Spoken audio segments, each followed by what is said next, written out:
Très bien. Donc, on commence. On va commencer par l'organisation générale du système nerveux. Donc, on commence par l'organisation du système nerveux. Tout d'abord, le système nerveux, donc c'est le système de commande. J'espère que vous avez déjà lire le premier cours normalement. Donc, le cours concernant l'introduction au système nerveux central, au système nerveux d'une manière générale. Donc, le système nerveux, c'est le système de commande. Le système de commande général du corps. Le système nerveux est composé d'un centre nerveux. Un centre nerveux, donc le cerveau, le cervelet et le tronc cérébral. Ça, c'est l'encéphale. Et en bas, l'encéphale se prolonge dans la colonne vertébrale par un cordon descendant d'environ 42 cm de long, la moelle épinière. Donc nous avons la moelle épinière, tributaire du canal vertébral. Elle est située dans le canal vertébral. Et nous avons l'encéphale au niveau du crâne. L'encéphale, donc situé dans le crâne. Cet ensemble, donc encéphale plus moelle épinière, c'est le égal, donc moelle spinale, la moelle spinale plus l'encéphale, ensemble forment le névraxe. Le névre axe. Névraxe. Donc le névraxe, c'est le système nerveux central, le SNC, le système nerveux central ou SNC. Donc là, nous avons le système nerveux central. Il est formé par l'encéphale, donc les structures nerveuses centrales situées dans le crâne, et la moelle épinière, la structure nerveuse centrale située dans le canal vertébral. Et on va décomposer donc l'ensemble parties. Nous avons le cerveau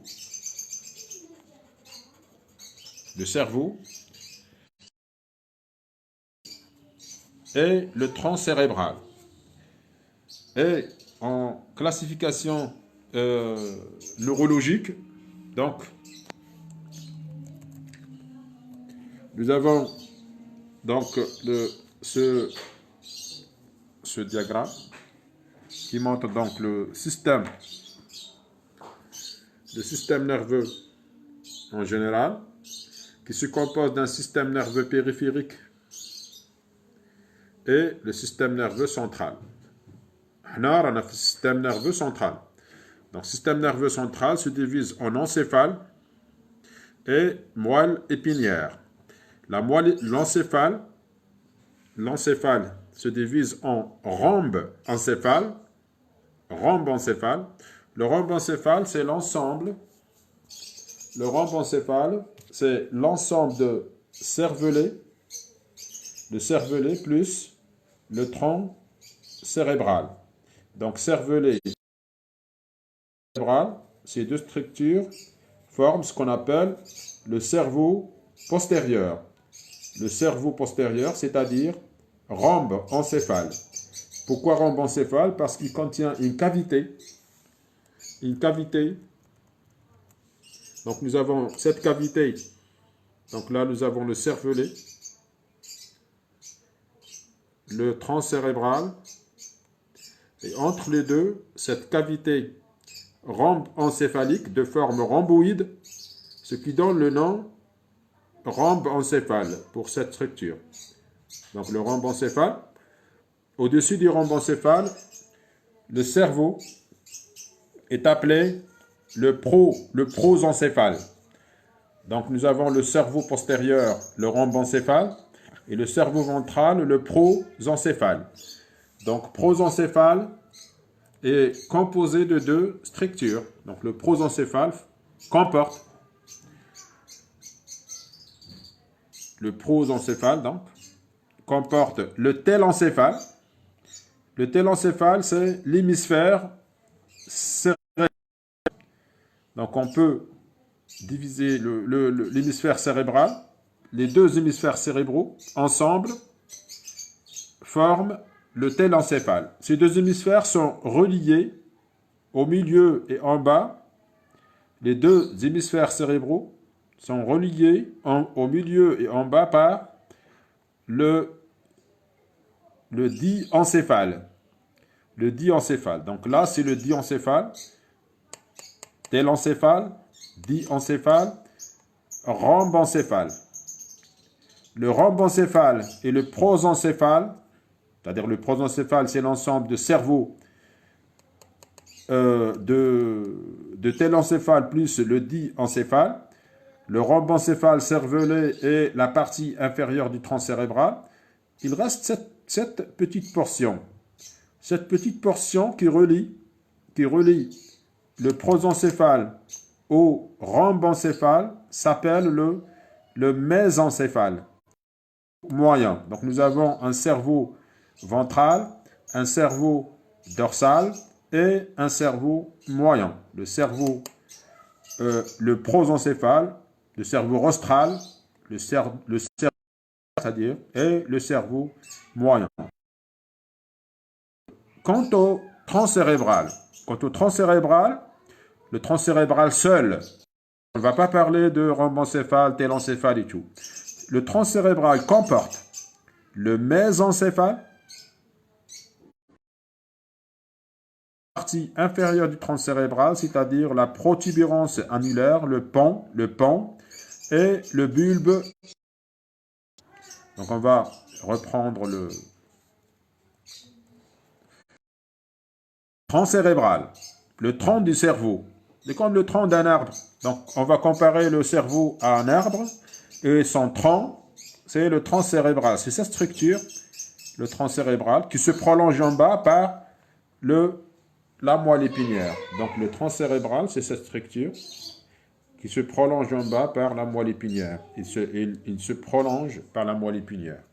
Donc le tronc cérébral est formé de le mésencéphale, le cerveau moyen, et la partie inférieure du tronc cérébral qui forme le rhombencéphale.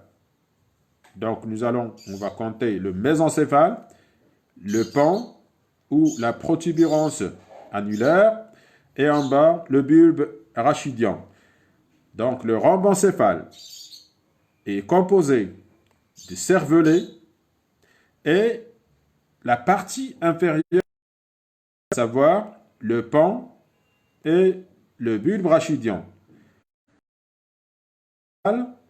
N'en fait pas partie donc du rhombencéphale, le cerveau moyen intermédiaire au cerveau cervelé et la partie inférieure du tronc cérébral. Donc, c'est l'organisation générale du système nerveux central. Narjou, le système nerveux d'une manière générale. Donc, le système nerveux, d'une manière générale, est composé d'un système nerveux central, à savoir cerveau, cervelet, tronc cérébral, ou télencéphale, rhombencéphale, prosencéphale, et ainsi de suite. Et le système nerveux périphérique. C'est quoi le système nerveux périphérique? Donc, c'est l'ensemble de nerfs, rachidiens, au nombre de 31 paires de nerfs rachidiens. Là, c'est une vue latérale. Donc, il faut que l'ensemble de nerfs, par exemple, droit ou gauche. Nous avons donc de part et d'autre 31 paires de nerfs rachidiens, en plus, nous avons 12 paires de nerfs crâniens, donc les nerfs qui sortent de l'encéphale, les nerfs qui sortent du tronc cérébral et du cerveau, de diencéphale, pardon. Donc les nerfs qui sortent de l'encéphale, à savoir le télencéphale transcérébral, au nombre de 12 paires. 12 paires de nerfs encéphaliques ou le nerf crânien. Les nerfs crâniens. Donc, nous avons 12 paires de nerfs crâniens et 31 paires de nerfs spinaux. Les nerfs spinaux, c'est les nerfs qui sortent de la moelle spinale. Cet ensemble de nerfs va former des plexus, comme le plexus brachial, le plexus sacral, le plexus, ainsi de plexus, même les nerfs crâniens forment des plexus. Après les plexus, nous avons les nerfs, proprement dit, le nerf médian, le nerf lingual, le nerf de la vision, le nerf de l'audition, le nerf, ainsi de suite. Donc, on a un ensemble de nerfs. Cet ensemble de nerfs est plexus, plus les ganglions. On va voir par la suite la signification d'un ganglion nerveux qui interrompt les nerfs, le trajet des nerfs. Nous avons plusieurs ganglions. L'essentiel, c'est l'ensemble de structures nerveuses en dehors du système nerveux central, c'est-à-dire l'ensemble de nerfs qui relie le système nerveux central aux organes cibles, aux organes du corps, à tous les organes du corps. Donc, tous les organes du corps sont énervés, sans exception. Tous les organes du corps sont reliés au système nerveux central par un ensemble de nerfs formant le système nerveux périphérique. D'une manière générale. Là, c'est sur le plan anatomique. On divise le système nerveux en deux.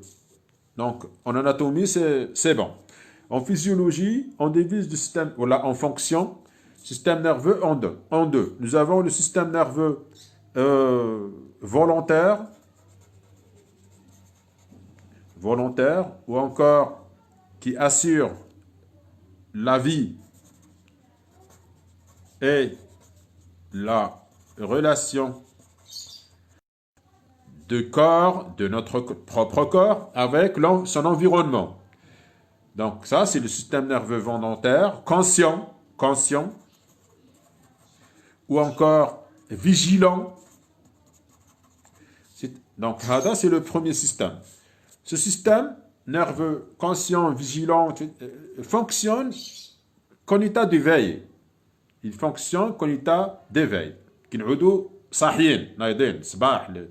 Donc, le fonctionnement TAO, il assure la vie et relation.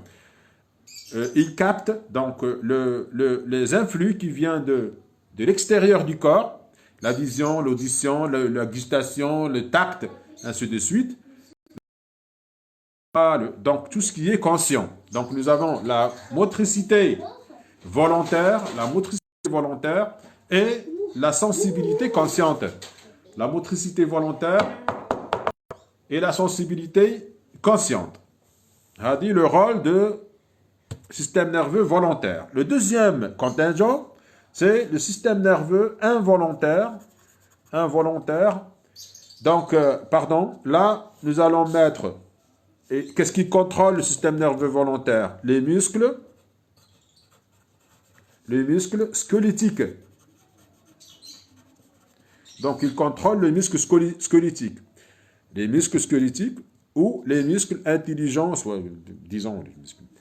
Et il reçoit la sensibilité consciente. En plus, organes de sens, des organes de sens. Hadou, système nerveux conscient, vigilant, de vie et relation, comme vous voulez.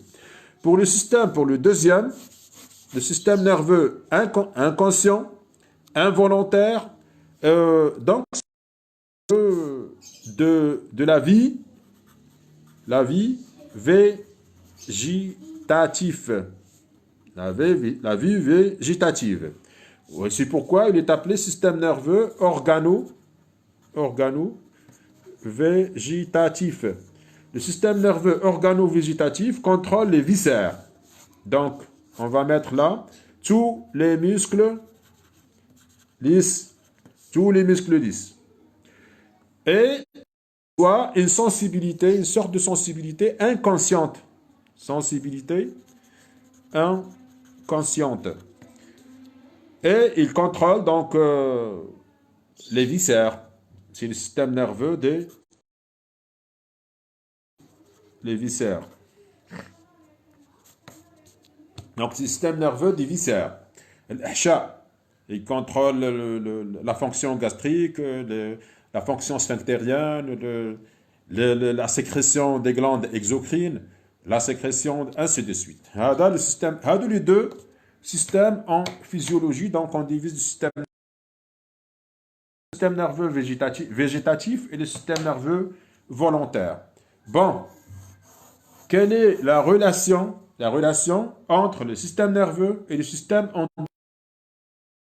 Vous savez qu'au niveau de la glande hypophyse, donc on va schématiser la glande hypophyse. Oula, j'ai perdu.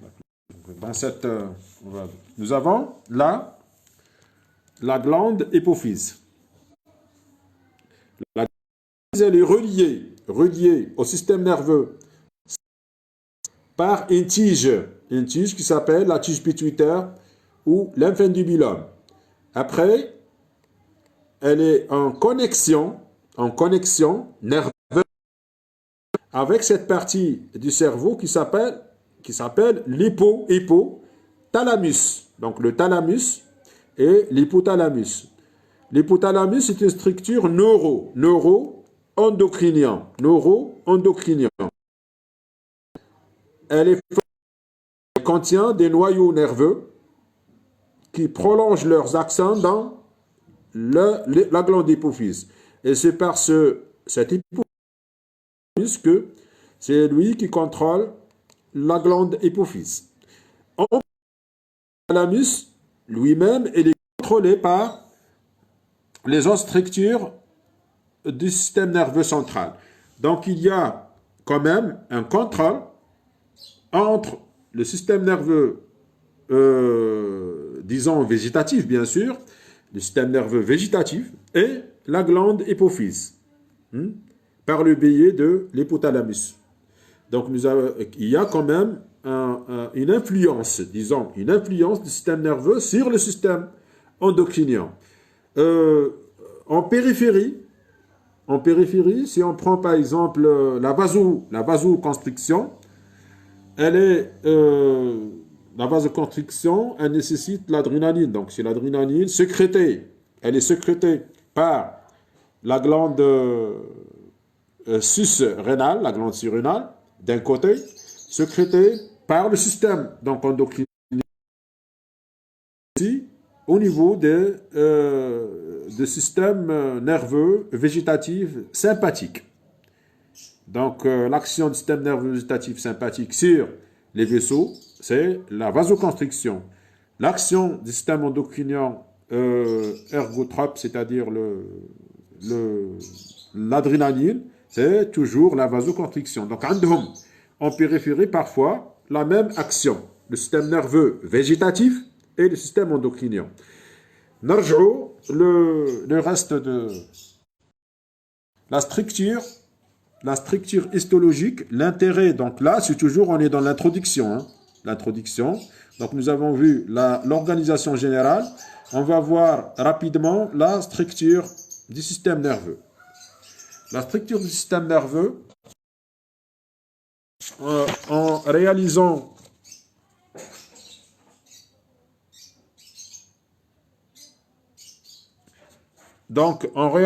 une coupe comme ça, par exemple, ou comme ça, frontale, une coupe horizontale, donc qui passe par n'importe quel niveau du système nerveux central. Qu'est-ce qu'on va schématiser, par exemple, une coupe qui passe par le télencéphale. Donc, non, c'est le télencéphale. Et on va réaliser une coupe, par exemple, comme ça. Une coupe frontale, passant par le télencéphale. Qu'est-ce qu'on va voir? Donc, on va couper les deux hémisphères comme ça. Là, c'est le haut. Là, en bas. Donc là, c'est le point. Maintenant, c'est ce point-là. Les deux hémisphères cérébraux sont séparés par une fissure profonde qui s'appelle la fissure interhémisphérique. Après, nous avons en bas aussi, vers cette région-là, donc on va pas... Après, nous avons au centre, en périphérie, nous avons une couche de substance grise.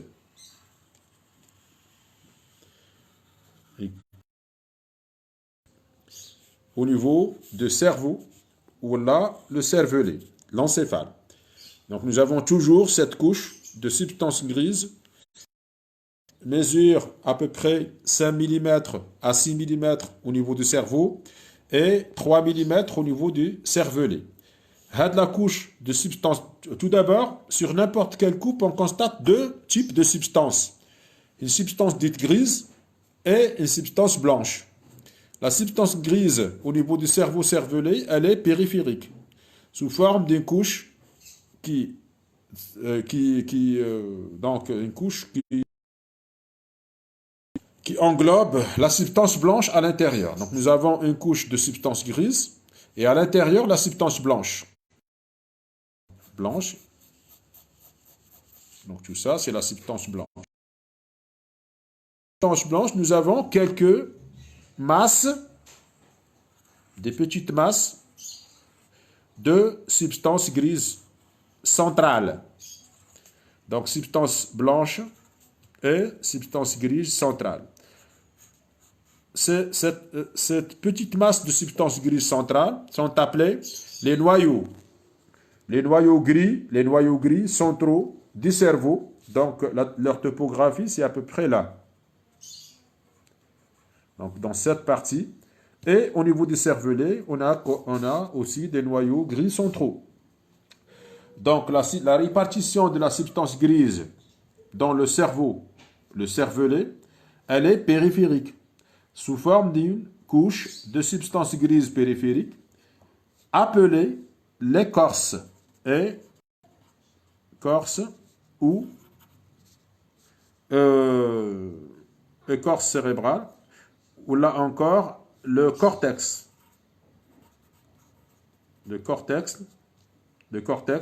cérébral.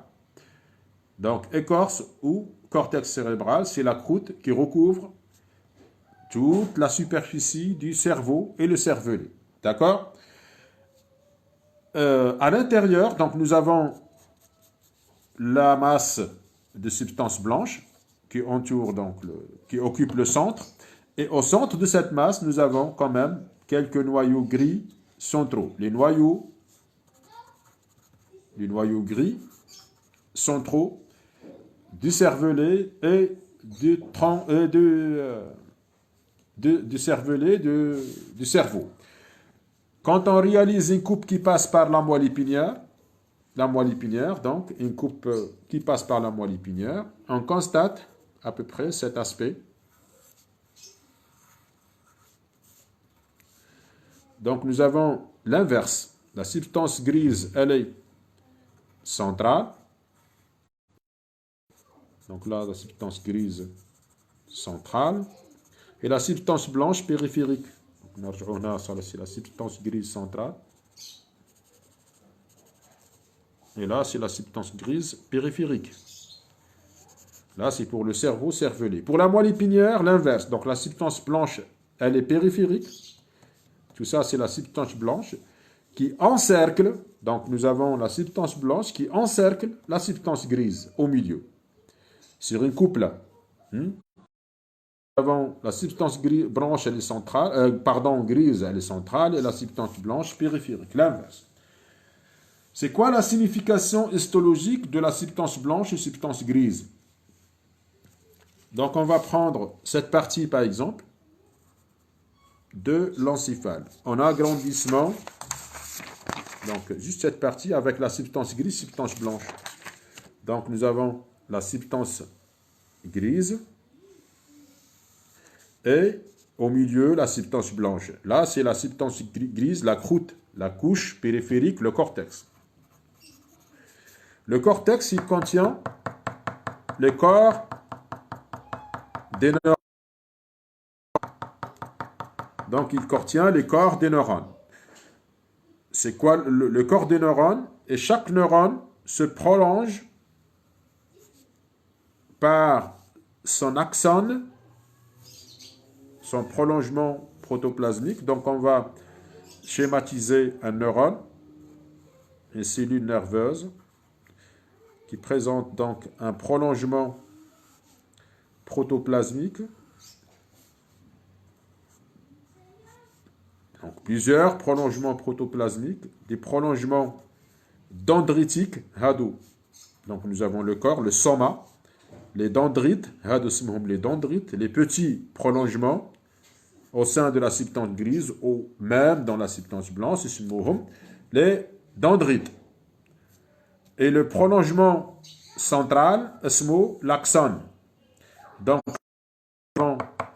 les neurones et leur prolongement dans la substance blanche forment des faisceaux. Des faisceaux. Donc, la substance blanche ne contient pas les corps cellulaires des neurones. Elle ne contient que leur prolongement, que leurs axones. Et en plus, l'axone du neurone, quand il atteint la substance blanche, il va être protégé par une gaine qui s'appelle la gaine de myéline. Gaine lipidique, gaine de myéline. Donc, la substance blanche, la substance grise, elle est formée de corps cellulaires. Elle contient les corps cellulaires du neurone. En plus des corps cellulaires du neurone, nous avons les cellules de soutien, les cellules qui maintiennent les neurones, qui aident les neurones dans leur fonctionnement normal, qui facilitent la nutrition des neurones, les cellules gliales. Donc les cellules gliales ou la glie ou les cellules gliales. Les cellules gliales, donc au nombre de, vous allez les voir dans l'histologie, nous avons 4 types de cellules gliales. C'est des cellules qui maintiennent le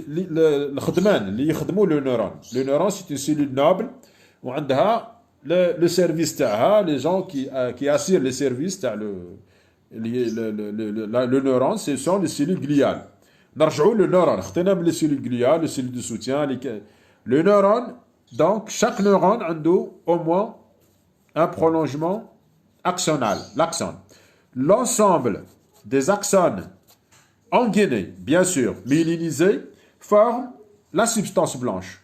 Donc, on va représenter la substance blanche comme ça, sous forme radiculaire, radiée, comme des faisceaux.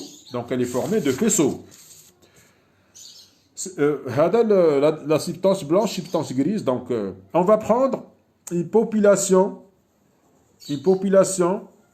de neurones au niveau de la substance grise ayant le même rôle et la même fonction. Ou là, avant de parler des noyaux et tout, donc on va la répartition des neurones, la dissémination des neurones dans la substance grise, elle n'est pas homogène, mais riche homogène. Donc nous avons des concentrations.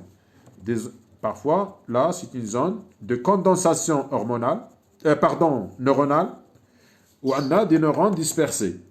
Ces neurones qui se condensent dans un endroit bien précis et qui prolongent leurs axones dans la substance blanche sous forme d'un faisceau. Sous forme d'un faisceau. Un faisceau de neurones. Donc, la population de neurones condensés, situés dans la substance grise, il connaît soit un centre nerveux, quand il s'agit du cortex, centre nerveux. Et quand il s'agit de neurones situés grises profondes, des noyaux, ce noyau. Donc, la population de neurones situés dans le cortex cérébral ou le cortex cérébelleux et qui envoient leur faisceau à l'intérieur de substances blanches sous forme d'un faisceau, de faisceau nerveux, s'appelle un centre nerveux.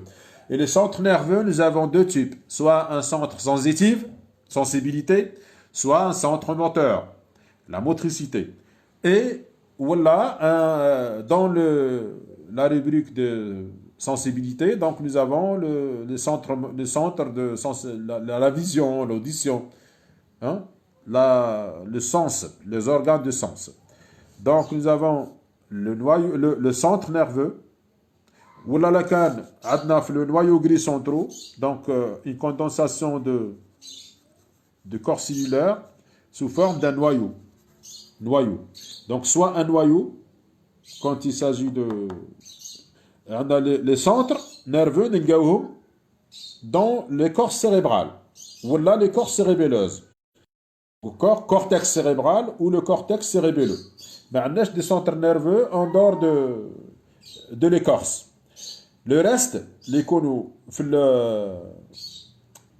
dans la substance grise profonde, ou là, du cerveau cervelé, ou la substance grise de la moelle épinière, ce sont les noyaux. Kamel, c'est des noyaux. Les noyaux gris centraux, à savoir les noyaux de transcérébral, les noyaux de l'encéphale, les noyaux diencéphaliques et les noyaux de la moelle épinière. J'espère que vous avez bien compris la notion, elle est très importante. Quand même. Donc nous avons au niveau de la substance grise les corps cellulaires. Ces corps cellulaires se regroupent en centres nerveux et leur prolongement forme au niveau de la substance. هاد مجموعة نتاع les corps cellulaires تاع les neurones اللي يكونوا في وسط la substance grise عندهم la même action وعندهم la même topographie bien sûr dans le cortex, يسموهم un centre nerveux. Et leur prolongement, leurs axones, l'ensemble d'axones au niveau de sa substance blanche forme un faisceau. Les faisceaux, les différents faisceaux, donc on va schématiser là un ensemble de centres nerveux au niveau du cerveau, par exemple. On va prendre le cerveau. Nous avons là un centre nerveux de la motricité volontaire, les neurones, au niveau de ce qu'on appelle l'air, c'est-à-dire le masaha. Le masaha, c'est l'air motrice principale. Nous avons là les neurones qui assurent la vision au niveau de l'écorce. Là, par exemple, les neurones de l'audition, un peu en dedans et en haut, la gustation d'oc. La pensée, par exemple. Là, la sensibilité consciente, ainsi de suite. C'est des centres nerveux, bien sûr, les centres nerveux. Et l'écorce cérébrale kamel, sans exception, contient, donc, centre après centre. Nous avons le centre frontal, le centre l'aire prémotrice, l'aire motrice, l'aire sensible, l'aire d'association sensible, l'aire de la vision, l'aire de l'audition, ainsi de suite. Donc, hadou les aires ou là les centres nerveux.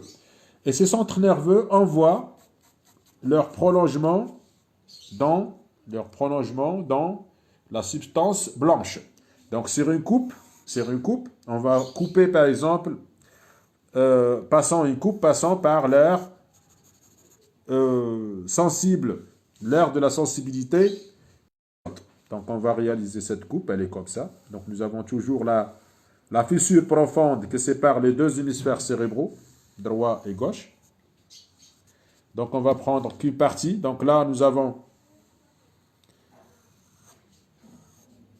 voilà, suivant la coupe. Donc, là, c'est l'écorce qui contient les corps neuronales, les neurones responsables de la sensibilité consciente, et qui envoient leurs axones, comme ça, formant un faisceau. Un faisceau à l'intérieur de la substance grise.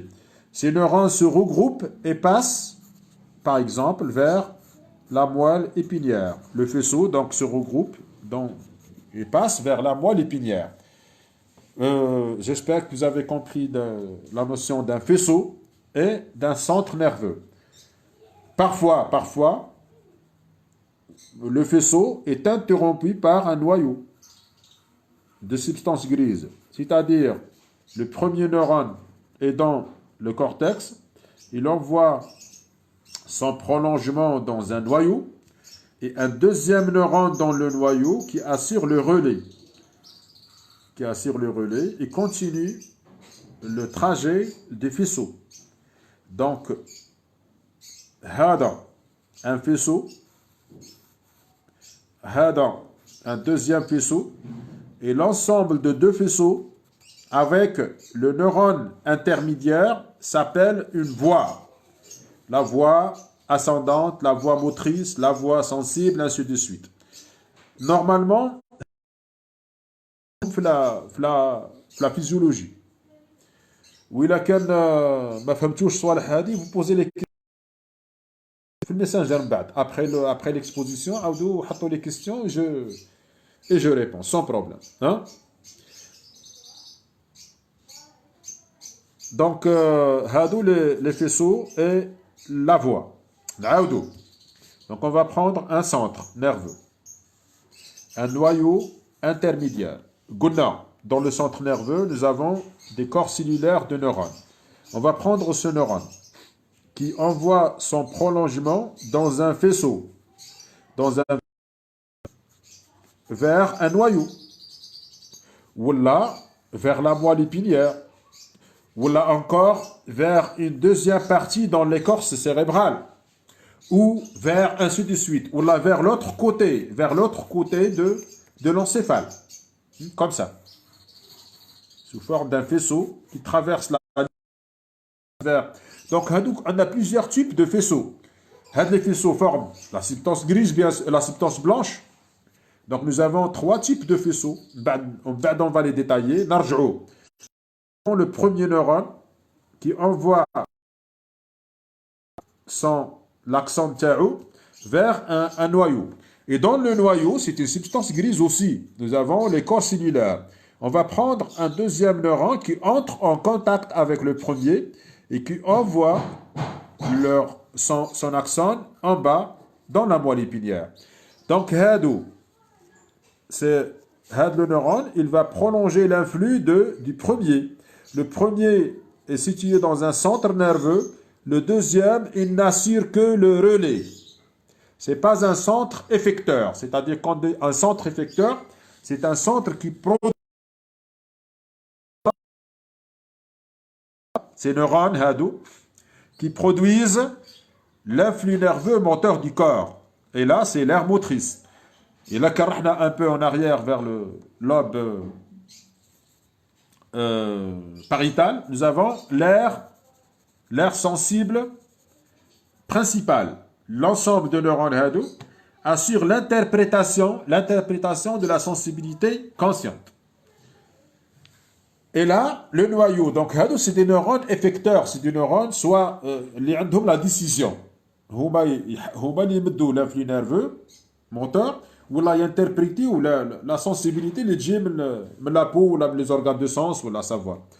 Mais le noyau, il est exécutif, c'est-à-dire il ne produit pas l'influx nerveux, il projette l'influx nerveux. Il prolonge l'influx nerveux. Il assure le relais. Donc, le noyau, par exemple, le thalamus, c'est un noyau de relais. Soit il reçoit des faisceaux ascendants, il assure le relais, et il projette vers l'encéphale, soit l'inverse, il reçoit de l'écorce cérébrale, il reçoit de l'écorce cérébrale, il assure le relais et il projette vers la moelle épinière. Donc, les noyaux, le rôle des noyaux gris centraux, les gris centraux, n'assurent que le relais. Donc, ils reçoivent soit les faisceaux descendants, soit les faisceaux ascendants de la moelle épinière vers les noyaux, et à partir des noyaux, le deuxième neurone assure le relais. Donc, les noyaux gris centraux, c'est le relais. Que soit, donc, noyau, c'est-à-dire relais, que soit le noyau de la moelle épinière, les noyaux de... Et quand on dit centre nerveux, c'est-à-dire c'est le centre qui prend la décision. Et c'est le centre qui prend la décision de motrice, ou là qui interprète la sensibilité. Donc, grosso modo, la signification d'un noyau et d'un centre nerveux. Donc, le noyau, la centre nerveux, c'est automatiquement une substance grise. La substance blanche n'a fait des corps cellulaires. Qui goûte le noyau, voilà,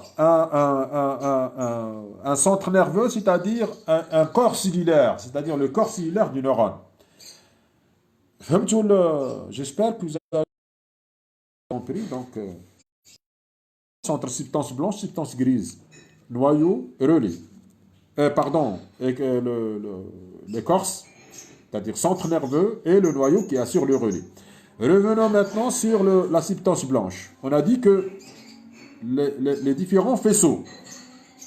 Nous avons par exemple un faisceau qui associe, un faisceau qui assure, bien sûr là c'est dans la substance blanche, hein, en profondeur, ou hadou c'est en périphérie, c'est-à-dire sur la...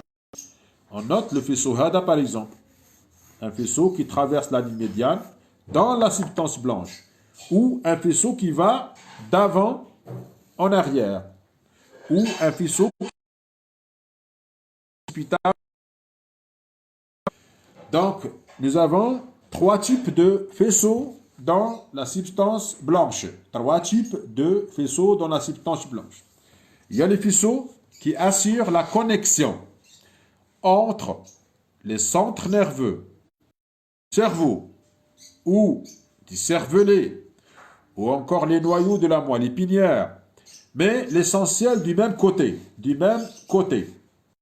Par exemple, le centre qui assure cet ensemble, le faisceau qui assure l'ensemble, cette aire, c'est-à-dire ce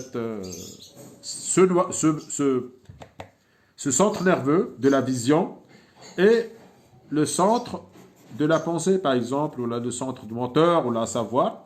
Donc, le faisceau Hada, qui est entre deux centres nerveux situés du même côté, c'est-à-dire le centre de la vision droit et le centre de la motricité droit. Dans l'hémisphère droit, la connexion entre les différents centres est assurée par les voies ou les faisceaux d'association. Les faisceaux d'association, les faisceaux associatifs ou les voies associatives, ou comme vous voulez, ce sont les plus importants.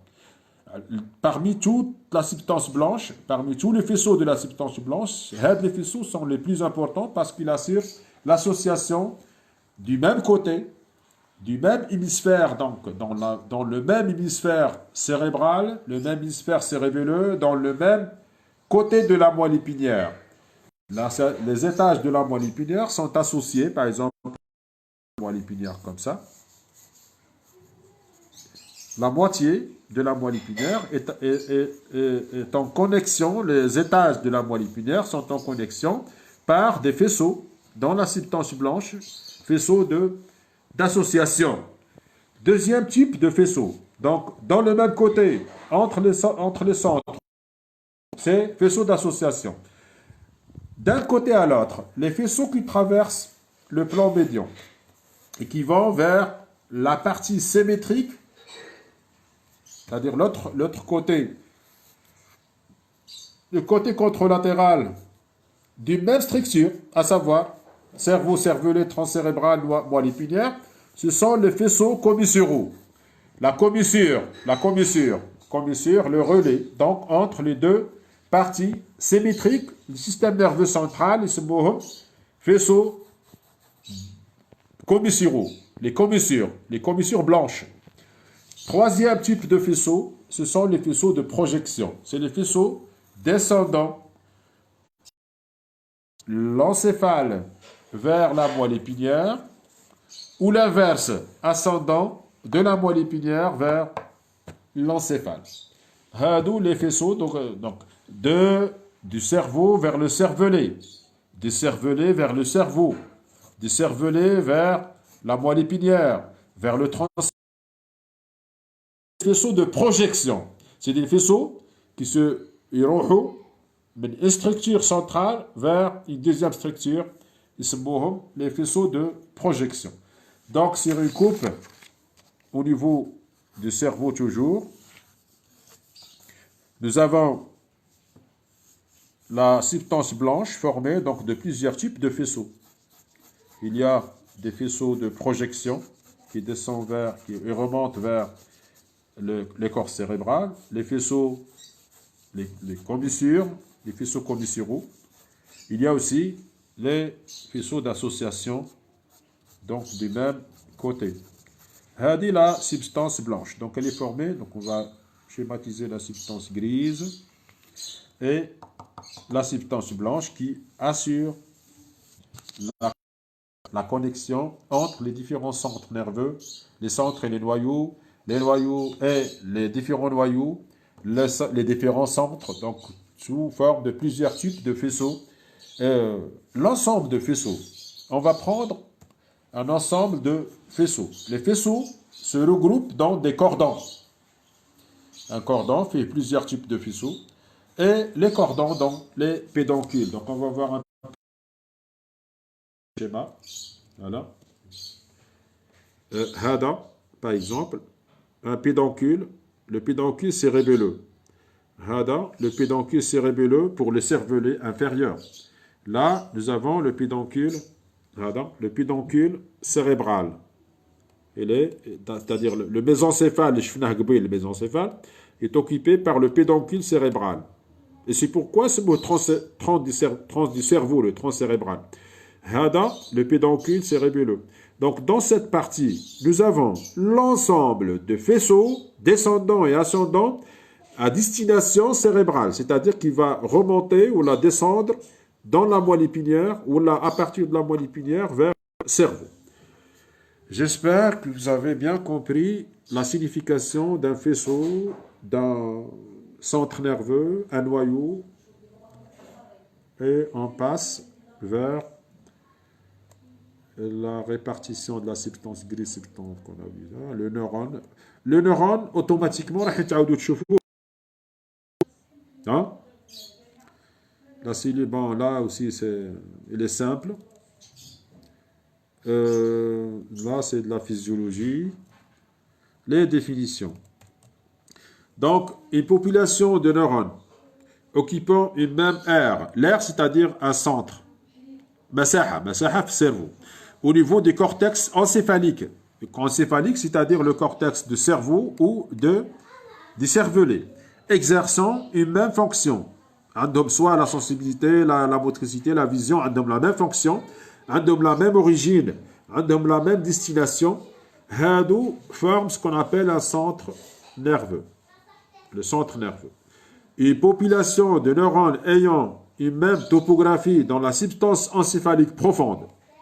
La substance encéphalique profonde, c'est-à-dire un noyau, ou là, dans la substance profonde médulaire, la médulaire, c'est-à-dire la moelle épinière, assurant le relais, là c'est le plus important, entre deux centres nerveux, ou là entre un centre nerveux et un noyau. Le noyau n'assure que le relais. Dans la substance blanche, les prolongements, un ensemble d'axones, bien sûr, prolongement, issus d'un même centre ou d'un même noyau, s'appelle un faisceau nerveux. Dans la moelle spinale transcérébrale, nous avons la voie. La voie, elle est formée de plusieurs faisceaux. Elle peut être formée d'un seul faisceau. L'essentiel, la voie, on parle de la voie de la vision, la voie motrice principale, la voie motrice accessoire, la voie de la sensibilité consciente, la voie spinothalamique, ainsi de suite. هادو les voies, la voix, elle est peut-être forte. Nous avons deux types de voix. Soit une voix motrice, soit une voix... Donc la voix motrice, on va représenter la voie motrice entre le cerveau et la moelle épinière. Donc, nous avons le premier neurone moteur situé dans l'écorce cérébrale. Il envoie son prolongement descendant le long de la moelle épinière jusqu'au niveau de relais. Au niveau de la moelle épinière, nous avons la substance grise de la moelle épinière. Elle est bien sûr centrale. La coupe de la moelle épinière. Ça. Le neurone descend au niveau de la substance blanche, bien sûr, et se termine dans la substance grise. Au niveau de la substance grise, il prend le relais. Donc la substance grise de la moelle, c'est une substance, c'est un noyau, un grand noyau longitudinal. Donc, et il envoie le deuxième neurone, il change complètement vers un muscle, vers la plaque motrice. La plaque motrice, normalement, tu as vers la plaque motrice. Donc nous avons Hadi Kamel, c'est une voie. C'est la voie de la motricité. La voie de la motricité est formée de deux neurones. Donc, le premier, un centre, le centre, un faisceau et un nerf. Le premier neurone forme le faisceau. Le deuxième neurone, le motoneurone, forme le nerf périphérique. Donc, nous avons la voie, simple, par exemple, la voie de la vision, ça. Une voie complexe de plus, le cerveau, la moelle épinière. En fait, on va revoir les voies, la systématisation de la moelle épinière. Le cours prochain, on a le cours d'après, on a les voies. Nous avons la voie, par exemple, sensible, à partir de la peau. Le premier neurone se termine dans un ganglion à côté de la moelle. Après, il entre dans la moelle épinière. Le deuxième remonte jusqu'au thalamus. Le deuxième noyau, après. Donc, trois neurones de relais. Et nous avons deux faisceaux. Le faisceau spino, c'est-à-dire moelle thalamique, et le faisceau thalamo-cortical. Donc, il y a les faisceaux qui forment une voie. Donc, il y a à peu près la voie, la différence entre un faisceau et une voie. La voie, tu peux utiliser un seul faisceau, tu peux utiliser plusieurs faisceaux. La jonction, la synapse, tu sais la synapse normalement. واش من بعد سينالي قال ما نعرفوش لا سينابس ما نعرفوش هذه ما عاودنا سي كوا الفيسو انسي دو سويت لو سيستم